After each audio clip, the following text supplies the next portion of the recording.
For the past few decades, it's been reboot after reboot after reboot for Spider-Man. Fans have been showered with movies, TV shows, and video games featuring the Web-Slinger saving New York from his endless catalog of villains. Sony's acclaimed 2018 film Spider-Man Into the Spider-Verse follows Miles Morales, a young teen who is thrust into the role of Spider-Man once he uncovers a plot by New York's criminal masterminds which threatens to destroy the city. Miles isn't alone though, as he discovers many other spider people pouring into his dimension who all must join together to stop Kingpin before they disappear forever. This cinematic masterpiece has garnered a lot of well-deserved attention, and now it's time for us to give it the good to evil treatment. I'm Kyle with Wicked Binge, and this is Spider-Man Into the Spider-Verse Good to Evil. As usual, we'll be starting with the purest character and working our way down. These characters are the good. The gold medal of good is going to the original Peter Parker from Miles' Dimension. He's the Spider-Man that everyone knows and loves, who has been protecting the city from crime for the past decade. The opening montage shows his drive and determination, and despite being beaten down by every single villain in New York multiple times, he always finds a way to get back up and save the city. That is, until he meets Miles Morales. After Miles stumbles into Kingpin's secret laboratory, he finds Spider-Man battling Green Goblin and gets caught up in the fight. Luckily, Peter spots him before the villains do and saves Miles from falling to his death. He's able to keep a cool head and calm Miles down while trying to destroy the Super Collider before it activates. Goblin ends up doing this for him, but it leaves Peter severely injured. He then tasks Miles with finishing the Collider for good before he has one last encounter with Kingpin. Peter tries to convince him not to go through with his project, which angers him enough to deliver the killing blow, leaving the city without a Spider-Man for the time being. Peter is not only an inspiration to Miles, but a role model for the entire city, who gave the ultimate sacrifice to protect the innocent. His introduction hints that he has a bit of an inflated ego, but considering everything he's done for the city, I'd say a bit of bragging is warranted. Peter is certainly the most heroic character and worthy of the gold medal on our list. In second place, we have May Parker. This version of Aunt May knows all about her nephew's exploits and helps him by maintaining his hideout, even after his death. She's clearly fed up with the whole hero and villain business, as shown when she answers the door with a baseball bat. But that doesn't stop her from helping the other dimensional spider people put a stop to Kingpin's plan. Unfortunately, the bad guys decide that the best place to have a massive battle is in the middle of her living room, which gets her mad enough to smack Tombstone upside the head. Afterwards, Miles finds her in the spider cave where she is waiting to help outfit him with brand new web shooters and his own real spider suit. Despite her jaded attitude towards hero work, she is clearly still dedicated to the memory of her nephew and to helping the city, which is certainly admirable. Taking the bronze medal of good is our hero, Miles Morales. You all know the story by this point. High school kid, spider bite, strange powers, and so on. However, the difference this time is that Miles is not the first person to have this happen to him. When meeting Peter Parker, Miles admits that he's afraid of his new role and doesn't want to become the next Spider-Man. Not long after, though, Peter is killed by Kingpin and Miles feels responsible for not saving him, which gives him the final push he needs to accept the title. Soon enough, he meets Peter B and convinces him to show Miles the ropes since he's the only other Peter Parker who can, and Miles immediately risks his life to go rob top-secret, high-tech information from the biggest crime lord in the country. Look, man, you gotta teach me how to do Spider-Man stuff. Now, that's pretty damn brave. While Miles is eager to help the other spiders defeat Kingpin, he does get in way over his head trying to take him down before he has a chance to hone any of his skills. Then, in one of the greatest scenes in the movie, Miles takes his leap of faith and proves that he's ready to meet any challenge that comes his way. He saves the city and the Spider Gang from dematerializing, and even helps his dad to overcome his hatred for Spider-Man. Speaking of his family, Miles very clearly loves his mom, dad, and uncle, even though he doesn't always see eye to eye with his father. but they do come to a better understanding by the end, even if Miles has to do some of his part from behind the mask. Miles is a courageous kid who works to become a worthy successor to Peter Parker and a hero to the city. Whatever trouble he gets into in his civilian life is fairly typical teenage behavior, like trespassing and doing graffiti, but I think that can be forgiven considering his heroic actions. Just below Miles are his mom and dad, Rio Morales and Jeff Davis. They both love their son very much and offer him advice to deal with school and other struggles, though Rio initially seems better at understanding Miles. She reminds Miles not to run away from his problems, which helps him both in school and in his superhero life. Our family doesn't run from things, Miles. Jeff gets way more spotlight, and he has trouble connecting with Miles due to his rigid beliefs and his desire to keep him from ending up like his Uncle Aaron, whom Jeff seems to have disassociated from. Despite this, he clearly regrets drifting apart from his brother and loves him a lot. Unfortunately, Aaron's death is the last time that Jeff sees him, which deepens his already established hatred for Spider-Man. After this point, Jeff finally expresses his love and support for his son when he needs it the most, which pushes Miles to fully assume the role of Spider-Man. Jeff also manages to get over his animosity for Spider-Man after unknowingly witnessing his son save the whole city. Rio and Jeff are certainly good parents who end up raising a superhero, so it's no surprise that they're high up in the good tier. Our first dimensional counterpart is going to be Gwen Stacy, or Spider-Woman. Gwen is the first spider hero to enter Miles' dimension, which means she has more time to investigate and figure out her situation. By the time Miles and Peter B have even realized that the Super Collider has opened the rifts, Gwen has already found a way to infiltrate both Miles' school and Alchemix Labs. She rescues those two from Doc Ock in the nick of time, and they soon meet up with the rest of the Spider Gang at Aunt May's. Gwen stands out among the heroes because she simply accomplishes more within the story than the other outer dimensional spiders. However, due to her past trauma, she's a lot more standoffish and reluctant to be close to anyone until she runs into Miles. I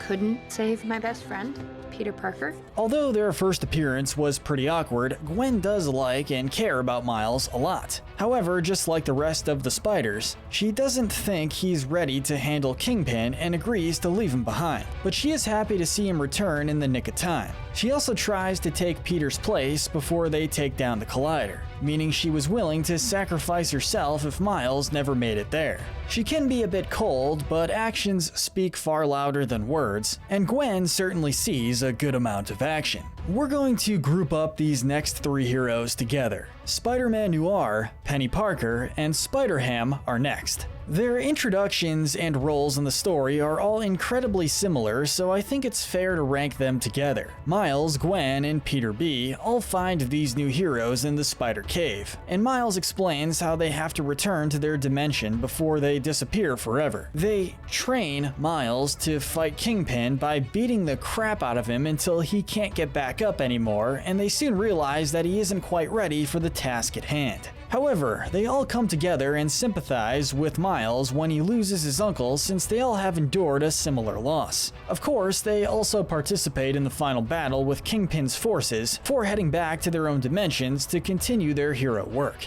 Overall, they're a diverse group of comedic and memorable heroes who are great additions to the story and worthy of their good tier spots. The last member of the Spider Gang is going to be Peter B. Parker. Pretty sure you just called me fat. His line of work has clearly taken a massive toll on his personal life, and he's been left as a shell of his former self by his introduction into the movie. He's interrogated by Miles, but escapes relatively easily and proceeds to completely ignore everything Miles tells him about the imminent danger to his dimension. Peter B acts incredibly selfish and only agrees to help Miles after he finds out that the key to activating the Collider is broken, and Miles guilt trips him into showing him the ropes as the original Peter promised. Peter B gradually sets into this new role as a mentor and begins to teach Miles some actually useful things like web swinging. He also makes the decision to take Miles' place and sacrifice himself to activate the Collider and send everyone else home. Normally this would be incredibly noble, but, and it's gonna sound kinda messed up,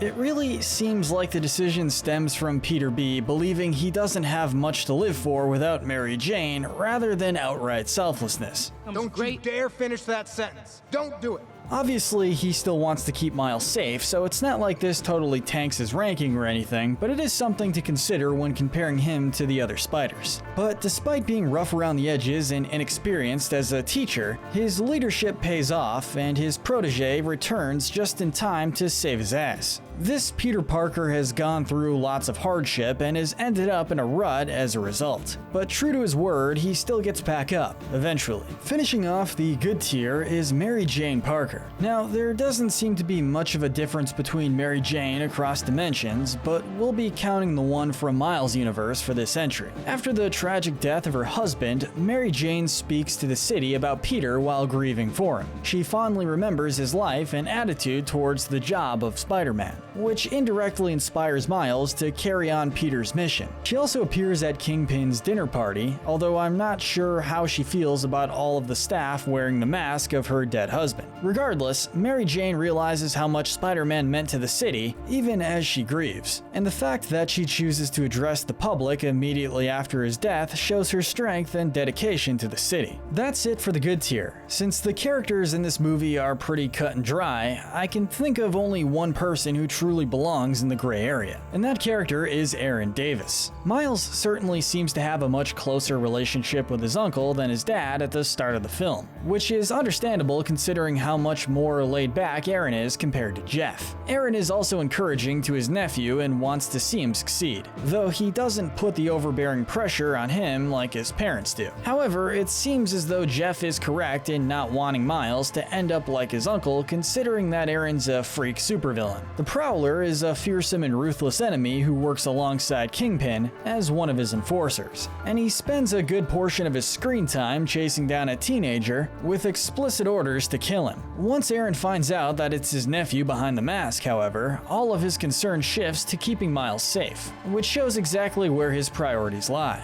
Unfortunately, Kingpin shoots him in the back and Miles has to take his uncle to safety. In one last goodbye, Aaron realizes that his choices led him down a dark path which hurt his family most of all, but he encourages Miles to keep going even through this terrible hardship. Early on, he also teaches Miles the most overpowered fighting move of all time, which he later uses to defeat Kingpin, the shoulder touch. Because of his career as the Prowler, there's no way we can put Aaron any higher, but his connection and love for Miles is enough to keep him from being placed in the bad territory. With that very short and sweet neutral tier out of the way, it's time to move on to the bad and the evil. First up, we have the Kingpin's lesser henchmen, including Tombstone, Scorpion, and the Green Goblin. Much like those in the Spider Gang, these villains mostly serve all the same purpose and don't have much individual development. They're dangerous enforcers who do all of Kingpin's bidding, which can include anything from theft to assault to murder. They also cause a ridiculous amount of collateral damage, which I'm sure doesn't bother them in the slightest since their boss can pay for anything they destroy. And in the Goblin's case, this also includes the Super Collider. In the end, it seems like no deed is too dirty for these villains, so long as it pays well. The silver medal of evil has to go to Olivia Octavius, or this dimension's Doc Ock. She is similar to Kingpin's other lackeys in that she has access to advanced technology and uses it for chaos and violence. However, unlike the others, she is the head scientist at Alchemax and lead developer of the Super Collider and has a vested interest in getting it working. My enemies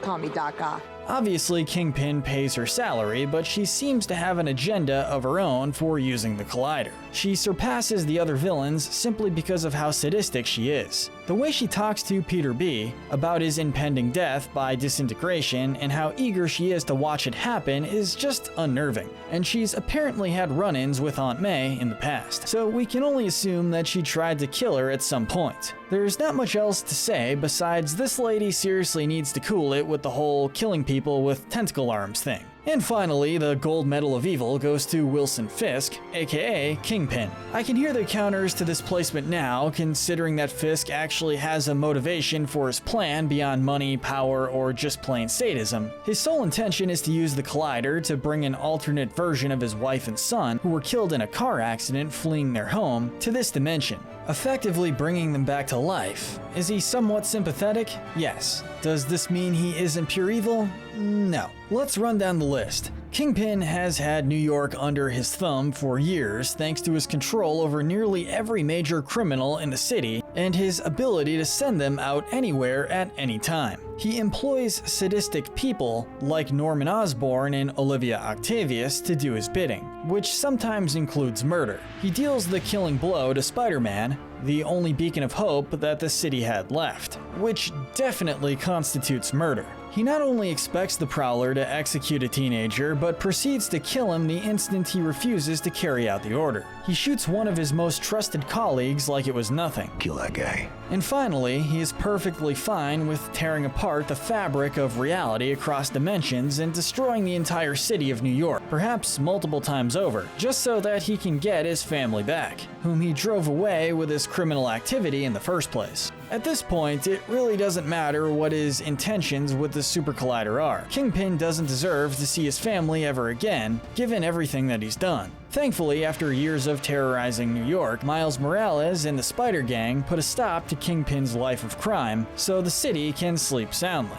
But what do you think? Let us know in the comments section below. Don't forget to hit that notification bell and binge our Good to Evil playlist, where we break down the morality of the characters in your favorite cartoons, shows, and movies. But most importantly, stay wicked.